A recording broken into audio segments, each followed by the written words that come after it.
Good morning, good afternoon, whatever it is, wherever you are. It's me again, Jen. Hello! And we are reading today from the Elemental Wisdom Tarot deck.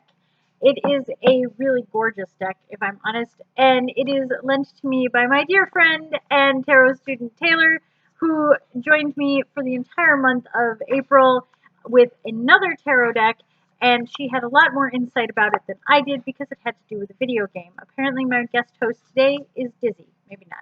Who knows? Anyway, I am really enjoying this deck. They're absolutely beautiful, and I gotta say, I might get this deck for myself. I don't know. If you would like a reading from this deck or any of the ones that I've done in the past, please let me know. Check out the links in the description, and you can book there online and all that good stuff. So without further ado, let's see what card we have for this Thursday. All right. That's not a bad card for a Thursday. All right, we have the Six of Coins. Coins, also sometimes referred to as pentacles.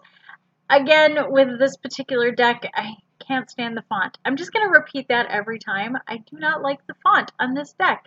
It's awful. It looks like somebody scribbled on these beautiful pictures. The pictures themselves are absolutely gorgeous and have a ton of imagery and symbolism and stuff that is very reminiscent of the Rider-Waite Tarot, so you know kind of where they got their ideas from. With this one in particular, you have your 6 coins up here, clearly represented. The pentacles are inside too, so if you're like, oh, coins are what? Coins are pentacles. Not sure if you've seen them referred to in different decks. You've got the scales in the front here, which also appear to be a little person dancing, maybe? I don't know.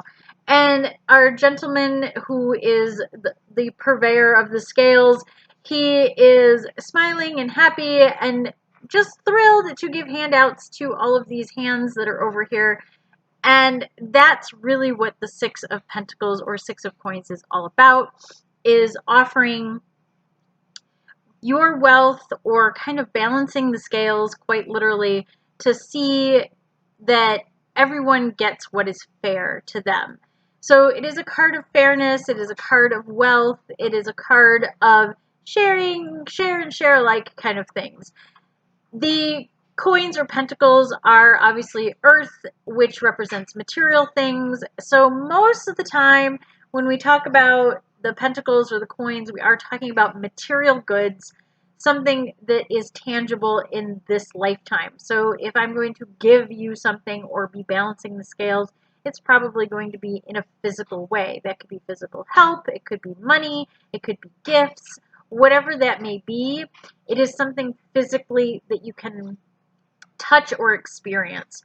And I say experience as well because skill sets also fall under this. So if you're like, well, I don't have any money to give anybody, what's fair then? Well, maybe you share some educational skill or some idea that somebody else needs help with, or tutoring, or anything of that nature. Those kinds of things absolutely still count as a coin or pentacle kind of material good.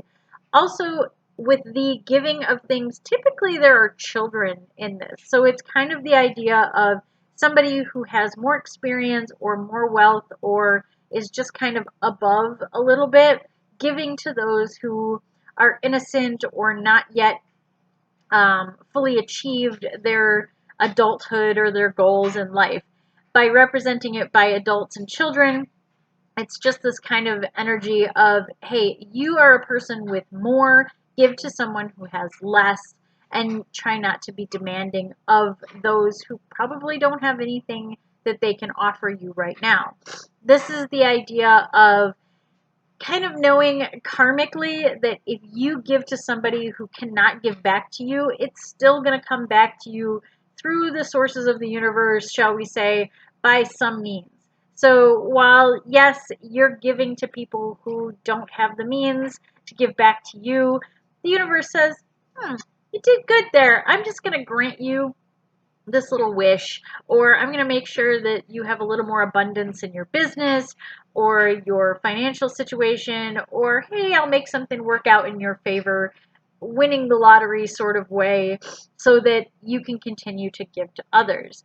I feel like this is sort of the idea of, hey, I constantly am giving things to, like, you know, charities and things like that when I am done with them. They don't serve a purpose for me anymore, but I'm not going to demand sort of a monetary value on it necessarily. If it's something really valuable, obviously I'll try, but for the most part, it's like, okay, I'm just going to give this up. It no longer serves me. That makes room for something new in my life.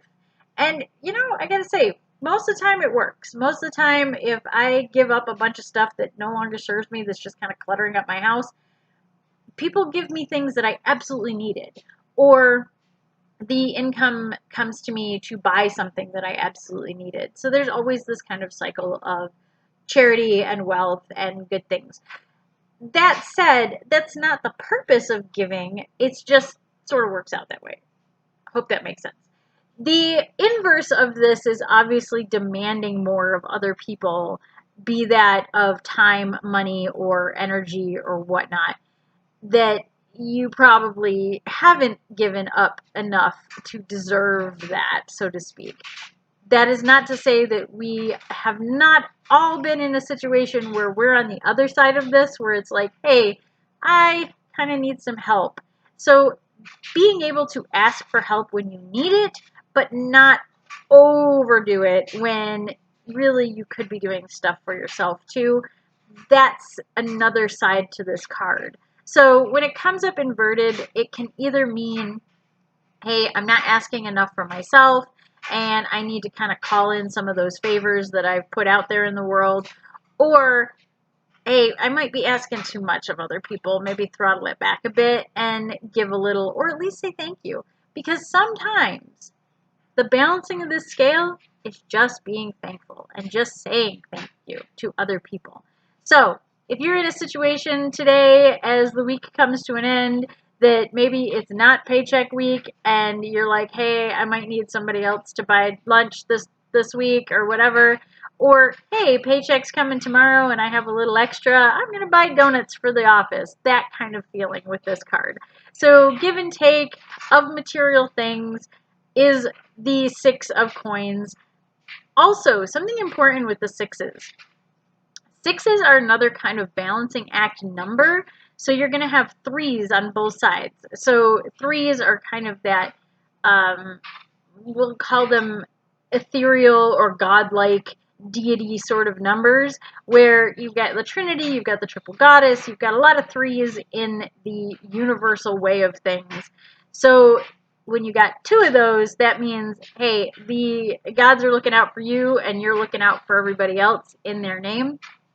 So that kind of energy to it as well.